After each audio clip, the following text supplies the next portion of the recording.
umunsi ndetse n'igihe. Iki ni ikintu gikomeye, ubwo saa 9 tuze kuba turi live z'ijoro ku itariki ya mbere y'ukwezi kwa 10 mwaka wa 2025 saa 9 z'ijoro tuba turi live. Imana idufashe kandi itugire neza. Buri muntu wese nasenza muri ijwi rye asaba Imana imbaraga muri ano masengesho. Ndumva icyo gikuru ndetse no kwitunganya imitima yacu kugira ngo tugere muri ano masengesho tudafite umutima uducira urubanza.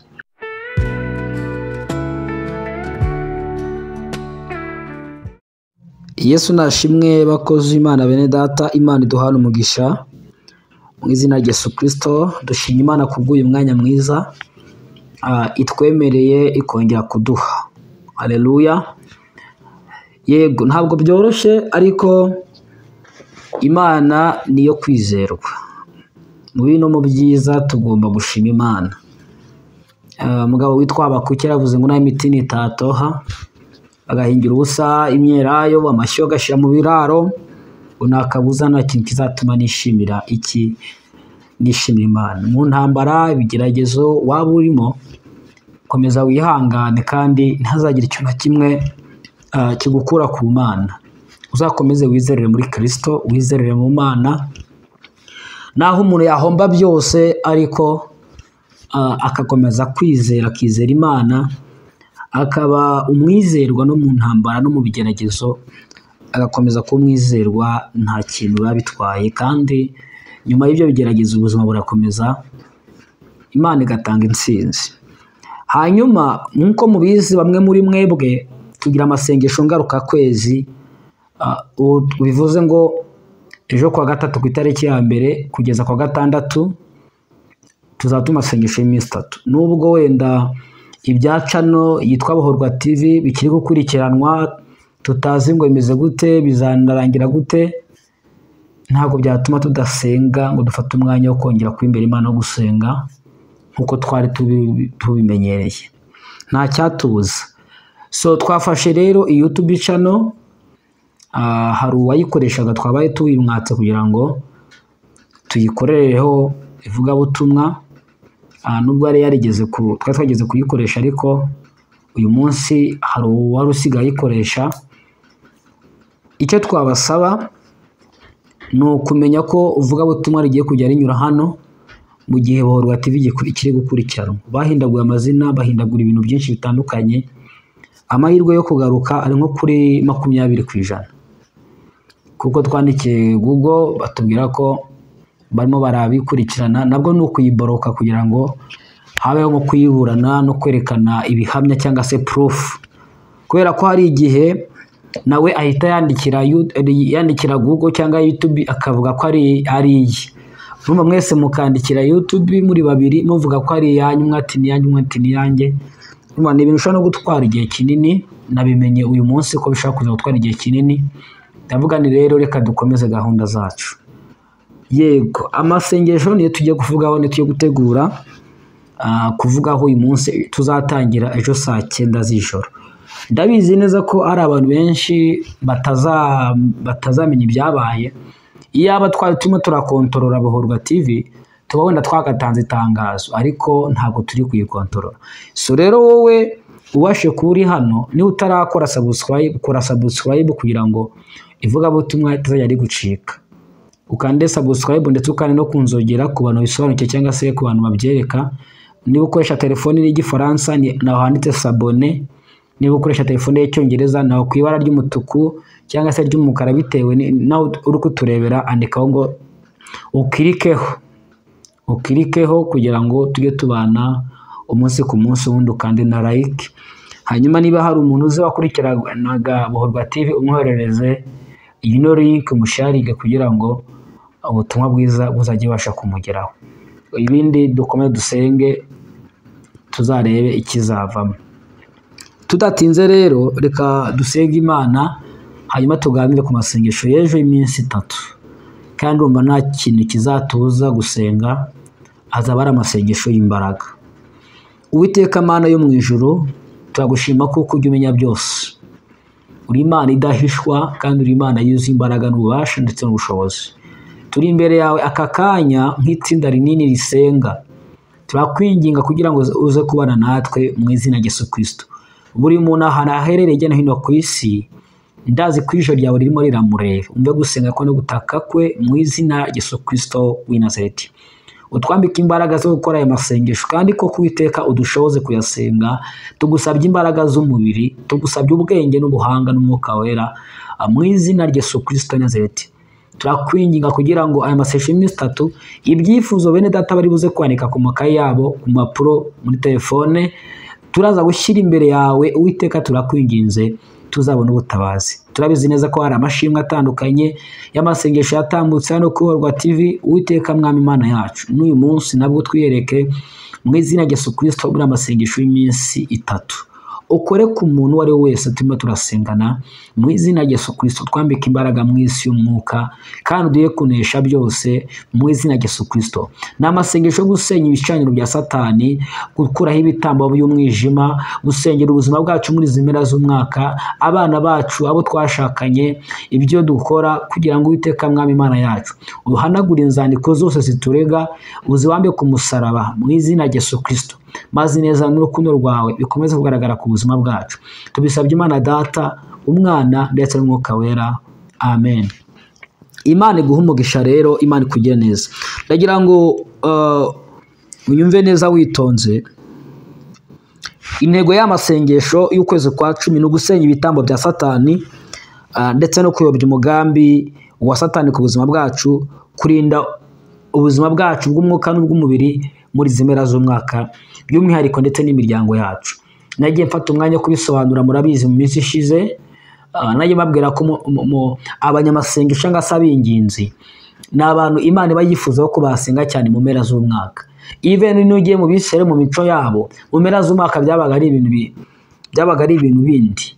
Baragiraga ibitaramo, bakagira ibiki n'ibiki, ugasanga ngo bari gutamba abakobwa babo n'abahungu babo bakabanyuza mu muriro. Ibyo rero nayo umunsi biracyari. Satani abashaka kugira ngo akorane n'abantu b'abasatanike bafite imihigo, rimwe rimwe bagatanga ibitambo by'abantu kugira ngo bazabashe ngo kugira imbaraga zo gukora uriya mwaka ugiye kuza. Ariko nkatwe mureke noneho twe dutanga igitambo cy'umubiri wacu, dusega Imana kugira ngo muri izi mpera z'umwaka cyangwa se n'uriya mwaka ugiye kuza dutangire guhanura mu izina rya Yesu Kristo, dutangire kugira ibyo dusaba Imana, dutangire kugira ibintu twinginga Imana tuyisaba izadukorere umwaka ugiye kuza. Tugire dusengere, tugire amaso abasha kureba uriya mwaka ndetse n'uwundi ukurikiyeho mu izina rya Yesu Kristo w'i Nazareti.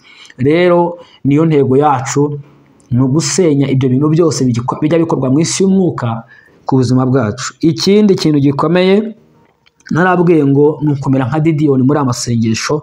Abacamanza 3:25, Didiyoni ngo yasenye ibicaniro bya se, abyuka nijoro arasenga, asenya n'ibicaniro bigirwamana bya se. Bamutera amabuye, aravuga ati turakwica, ati reba umuhungu wawe ibintu yakoze, yasenye imbana zacu. Ati niba ari papa wa Didiyoni aravuga ngo niba ari Imana nizirwanirire, ariko ntabwo zari kwirwanya kuko zari ibiti n'amabuye.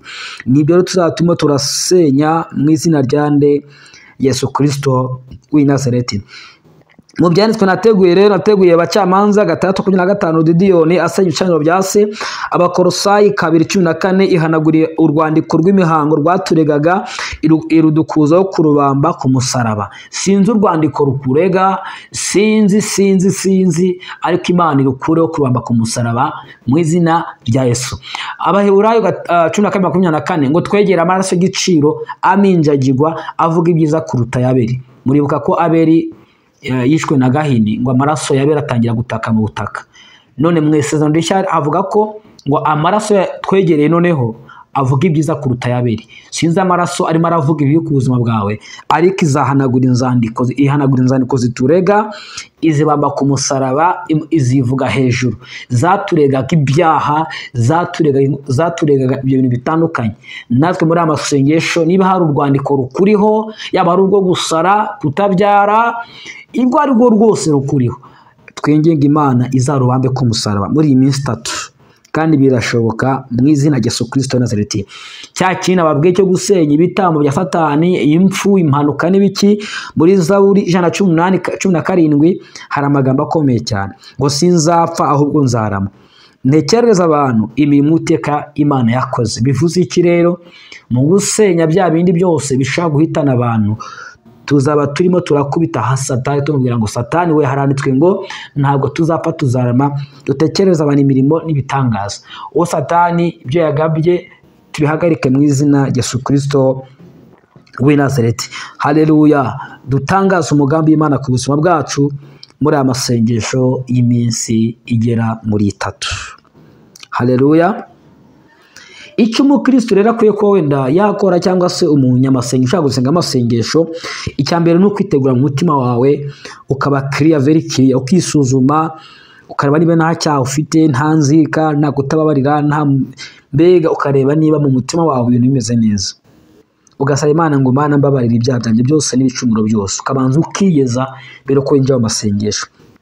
Muri Yesaya 59 umurongo wa mbere hari amagambo akomeye cyane ngo dore ukuboko k'Uwiteka ntikwaheze ngo ananirwe gukiza, n'ugutwi kwe ntikwapfuye ngo ananirwe kumva, ngo ahubwo ibyaha byacu byagize gute, byatandukanyije n'iki, n'Imana. Ubwo bivuze ngo niba uyu munsi turi ku itariki 30 z'ukwezi kwa 9 umwaka wa 2025 niwo munsi wa nyuma tugomba kugira gute, gusenga. Ejo saa 9 z'ijoro ku itariki ya mbere nibwo turatangira amasengesho. Bivuze iki rero? Utangire wiyeze imbere y'Imana kugira ngo tuzabe amasengesho nta mutima uducira urubanza. Icya kabiri ni ukugira intego usobanutse. Nigeze kubibabwira, ugira amasengesho afite icyerekezo, ugira ibintu wandika ibyo uzasengera, niyo yaba 3 muri aya masengesho wumva bikuraje ishinga, kugira ngo uzabisengere Imana muri amasengesho. Nubwo dutegura muri rusange, ariko uzagira ibintu 3 wandika, cyangwa 4 cyangwa 5 muri amasengesho. Hari mwene data wanditse turimo turasenga muri commentaire, avuga ko ibintu yasabye Imana mu kwezi gushize, yasabye Imana ibintu 5, nimbere avuze ngo 2 nibyo bisigaye, sinibuka neza uko yashimye Imana. Urumva ko Imana irakora. Haleluya. Ikindi ni ukwicara bugufi nyine imbere y'Imana, tukamera nk'abantu bari mu masengesho, tukagira indangagaciro z'abantu bari mu masengesho, kuko igitambo Imana yishimira muri Zaburi ya 51:19 ngo ni umutima umenetse ushenjaguwe. Uwo mutima ngo Imana ntabwo izawusuzugura. Dushyire umutima rero mu ijambo ry'Imana, mu gusenga Imana mu izina rya Yesu Kristo Nazareti, twicishije bugufi imbere y'Imana muri aya masengesho. Haleluya. Ikindi, twirinde ibintu byatubangamira muri ano masengesho, byakurura ibyaha, intonganya, gusakuza, imivurungano, ibintu mbega byatuzanira ibyo bintu byose bishobora kubangamira amasengesho yacu. Hari ibintu byinshi dusaba kugira ngo twigomwe cyangwa twirinde mu gihe turi mu masengesho yo kwiriza ubusa. Ngira ngo abantu benshi mubizi. Niba ufite akazi uzakora akazi kawe nta kibazo, ariko umenye ngo ninaha ndafata iminota 15 cyangwa 20 nsengera ubuzima bwanjye, nsenge bya byifuzo cyangwa se n'umuryango wawe. Hanyuma ku mugoroba ushaka kuba wenda ujya ku kazi ugataha wenda n'urugero saa 10, utashya nta kintu wemerewe gufata, ahubwo uzagifata ku mugoroba nyuma saa 12. Ugabana ari mu bihugu nko Amerika, Australia, Canada, biriya bihugu tutahuje amasaha bitandukanye nta rondora, ubwo mufite ukuntu muzayibara kugira ngo ku mugoroba muzanye mufata icyo kurya. Ukirinda ibyo kurya byinshi, hari igisibo, urumva ni nk'igikoma cyangwa se igikoma n'inuza n'umugati. Hanyuma ubundi tubwire Imana twambika imbaraga muri amasengesho, twambare intwaro zose z'Imana, nk'uko Abefeso 3:10 nabivuga ngo umukandara w'ukuri, ingofero y'agakiza, ibintu nk'ibyo, ingabo yo kwizera, inkota y'umwuka ari ijambo ry'Imana, ngo dusengeshe mu kwiteka, gusenga buri gihe. Ibyo rero tubwire Imana ibitwambike cyane natwe tubyishakemo. Buriya ibihe byiza mu masengesho umuntu ubyishakamo, n'ubyishakamo. Haleluya. Ikindi kintu kigaragara mu masengesho ni urukundo. Kugaragaza urukundo. Gusenga si uguhangana, si umujinya, si amahane, gusenga n'urukundo. Amasengesho agomba gushingira ku rukundo, kugira impuhwe, gusengera abandi, gukunda abandi no gukunda Imana birajyana. niba hari igikorwa wumva wakora cyiza muri amasengesho uzagikore nta kibazo, Imana izaguha umugisha. Ikindi, tugomba kuba amasengesho twizeye neza tudashidikanya ko Imana yo mu ijuru iri kumwe natwe muri ayo masengesho. Haleluya, twegere Imana kurushaho. Narababwiye ko hari inyungu nyinshi zo kwiriza ubusa, ko duhabwa imbaraga nshya mu isi y'umwuka zo kurwanya Satani mu buryo bworoshye. Amasezerano yacu aravugururwa, umwuka wacu aravugururwa mu isi y'umwuka, umwuka akavugururwa. Haleluya, ni ibintu byinshi, kuko hari n'amarembo y'imigisha afunguka. Iyo usomye Yesaya 58 turabihabona ngo tuzavuga urutoki guhirwa, imigisha irafunguka mu isi y'umwuka. Hari imiryango ikinguka y'abana bawe, y'umuryango wawe, hari imiryango ifunguka ku buzima bwacu. Haleluya. Ubundi masengesho yo kwiriza ubusa tujya tunabohoza abantu mu buryo bwa deliverance. Yesaya 58 ahubwo kwiriza ubusa nshima nuko mwajya mubohora abantu ingoyi z'urugomo, mugahambura imigozi y'uburetwa, mukarenganura abarengana, kandi mugaca iby'agahato byose. Haleluya. Ngo waba ufite, ngo wabona n'uwambaye ubusa ukamugaburira. So Imana yo mu ijuru rero iba umugisha mu izina rya Yesu Kristo w'i Nazareti. Ndize nashidikanya ko aya masengesho ari imbaraga kandi tuzabonamo ukuboko kw'Imana gukomeye. Ni amasengesho gusenya ibitambo bya Satani no kuyobya umugambi w'Imana ku buzima bw'abana bacu, bw'abagore bacu, bw'abagabo bacu, bw'ubuzima bwacu, ndetse no kurindwa mu isi y'umwuka no mu buzima busanzwe muri izi mpera z'umwaka, no guhanurira uriya mwaka ugiye kuza wa 2026. Hari ibyo ngiye na Fabrice na misinze uyu mwaka, ariko tugiye guhanurira uriya mwaka ugiye kuza. Uzahinduka umwaka w'umugisha ku bana bacu ndetse n'ubuzima bwacu muri rusange. Uyu mwaka ugiye kuza, Imana izashyingire abakobwa bawe n'abasore bawe. Hari umwana ufite wenda amaze imyaka myinshi nta kazi ntaki, tugiye guhanurira uriya mwaka ugiye kuza mu izina rya Yesu Kristo. Ndetse n'uyu mwaka uyu nguyu Imana yakora igitangaza mbere kurangira. Uri umudamu nta rubyaro, warasenze imyaka, byashoboka ko Imana yagutegeka ukabona igitangaza muri uyu mwaka, cyangwa se n'uriya mwaka ukabonamo igitangaza cy'Imana. Nibyo rero tuzaba turimo turasengera tubwira Imana ngo Mana, hanagura inzandiko zose ziturega, uzibambe ku musaraba, senya ibitambo byose byatanzwe ku buzima bwacu, amafaranga, amaraso n'ibiki byose. Tubwire Imana ngo Mana, bisenye mu izina rya Yesu Kristo w'i Nazareti, maze uduhindure abantu b'umugisha, uduhindure abantu b'umumaro. Reka dusenge Imana mu izina rya Yesu Kristo. Reka dusenge Imana y'amasaha, ubundi tuze guhura amasengesho ya 2 z'ijoro. Nibiza kudukundira, gusa biranadukundira ntakiri buze kubibuza. Turakoresha ubushobozi buke buhari, hanyuma tuze kugira gute gusengana mu izina rya Yesu Kristo. Ikindi, 9 z'ijoro nge nka Fabrice ndatangira amasengesho yanjye. Ntabwo twajya gutegereza ibintu tutazi ngo bizarangira gute. Ubwo turaba turimo turasengera hano, dutegereze, ndetse no muri groupe WhatsApp, hanyuma dutegereze umunsi ndetse n'igihe. Ikindi kintu gikomeye, ubwo 9 tuze kuba turi live z'ijoro ku itariki ya mbere y'ukwezi kwa 10 mwaka 2025, 9 z'ijoro tuba turi live. Imana idufashe kandi itugire neza. Buri muntu wese nasenza muri ijwi rye asaba Imana imbaraga muri ano masengesho, ndumva icyo gikuru, ndetse no kwitunganya imitima yacu kugira ngo tugere muri amasengesho tudafite umutima uducira urubanza. Uwiteka Mana yaturemye, turagushimye mu izina rya Yesu Kristo umunyanazareti. Mu by'ukuri turakwinginze tweze udutunganye, udukureho ibyaha byacu n'ibicumuro byacu. Ntabwo tuvuga ngo tweze udutunganye mu buryo bw'umuhango w'abasenga, ahubwo tubikuye imitima yacu. Utweze koko udutunganye, dukureho ibirego bya Satani mu izina rya Yesu Kristo w'i Nazareti.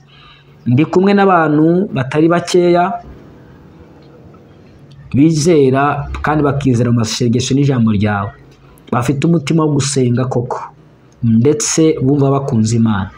Aba bantu Uwiteka Mana yo mu ijuru waravuze ngo dusabire dusengerane, ndabasabiye mu izina rya Yesu Kristo kugira ngo bambike imbaraga mu isi y'umwuka.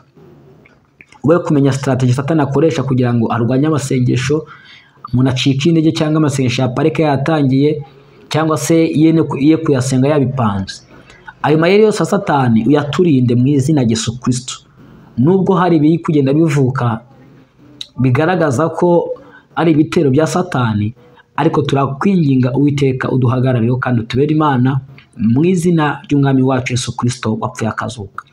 Umumama turaza uri gutegura gusengana natwe, umwambika imbaraga kandi azabona Imana. Umugabo nuko, umusore n'inkumi nuko, abana batoya uzabarinda ubaho umugisha ku bwacu mu izina rya Yesu Kristo w'i Nazareti. Twembi turi imbere yawe n'umuryango yacu nabo tubana muri famille, kugira ngo Uwiteka Mwami tukubone kandi twiyereke muri ukwezi kwa 10 muri izi mpera z'umwaka. Tuje imbere yawe kugira ngo usenye buri kintu cyose kivuga ibi ku buzima bwacu, buri buvumo wose, buri imbaraga z'umurozi, buri imbaraga z'abadayimoni, buri myuka yose turwanya. Turashaka udukore deliverance, turashaka utubohore, turashaka kuvugana natwe kubwira mwaka ugiye kuza wa 2026. N'ukwezi k'ubuhanuzi duhanurira, n'amezi y'ubuhanuzi duhanura umwaka ugiye kuza. Hari abakobwa n'abasore uzashingira, hari abo uzakora igitangaza bategereje imyaka myinshi mu izina rya Yesu Kristo. Hari abo uzahura ubyaro, uzaguheka no gukikira. Hari abo data uzageza ku nzozi zabo, uzageza ku byifuzo byabo mu izina rya Yesu Kristo w'i Nazareti. Duciye bugufi rero Uwiteka ushyirwe hejuru mu izina ry'umwami wacu Yesu Kristo. Turasabira abantu batameze neza mu mutima yabo, bafite intambara zitandukanye, yaba ari iz'uburwayi, iz'umubiri, Uwiteka ubarwanira intambara mu izina rya Yesu Kristo w'i Nazareti. Abashonje bagaburire, abafite intege nkeya mu mibiri yabo bambika imbaraga, abarwayi barimo kuribwa utware ubumuga bwabo n'uburibwe bwabo mu izina rya Yesu Kristo. Amaraso yawe Mwami adukize kandi atubohore. Turagushimye kuri Imana mba gusenga, turagushimye kuri Imana ishobora byose. Tubisabye Imana Data, Umwana ndetse n'Umwuka Wera. Urakoze wera w'Isiraheli mu izina rya Yesu Kristo w'i Nazareti. Amen. Imana rero iguha umugisha, Imana ikugire neza mu izina rya Yesu Kristo w'i Nazareti. Niba uri umuntu wandike Abakolosayi 2:14. Haleluya. Ikindi ugenda usome inkuru za Gideon, Abacamanza 6, ugenda usome ziriya nkuru za Gideon. Ikindi usome Zaburi 118, sinzapfa ahubwo nzarama nekereza abantu imirimo Uwiteka yakoze. Ndumva ari ibyo ni byanditswe bihagarariye amasengesho tugiye kuba twasenga. Haleluya. Niyo byanditswe bihagarariye amasengesho. Ni ugusenya ibicaniro by'amaraso cyangwa amafaranga byatambwe ku buzima bwacu, gutangaza umugambi w'Imana mu izina rya Yesu Kristo Nazareti, ndetse no gusenya no kuyobya umugambi wa Satani kuri bene wacu. Imana rero ibahe umugisha mu izina rya Yesu Kristo w'i Nazareti. Hanyuma kanda like kuri iyi channel, kanda like ndetse ukande na subscribe kugira ngo ubutumwa bwiza muri no minsi butajya bugucika, tuzabashe kujya dusengana. Saa 9 z'ijoro z'ejo bundi twasenze, saa 2 z'ijoro ntitwasenze, saa 9 z'ijoro z'uyu munsi ntitwasenze. Urumva ni ikibazo. Ndi kuvuga online, simvuga muri ndavuga muri rusange, simvuga umuntu ku giti cye. Ikindi mukomeze mu bisengera Imana izitamurure izagira ikikora. Gusa muri amasengesho tugomba kujya gute? Tugomba gusenga kandi tukabona ukurwo gukomeye kw'Imana. Imana iguha umugisha mu izina rya Yesu Kristo w'i Nazareti. Amen. Shalom, shalom, shalom.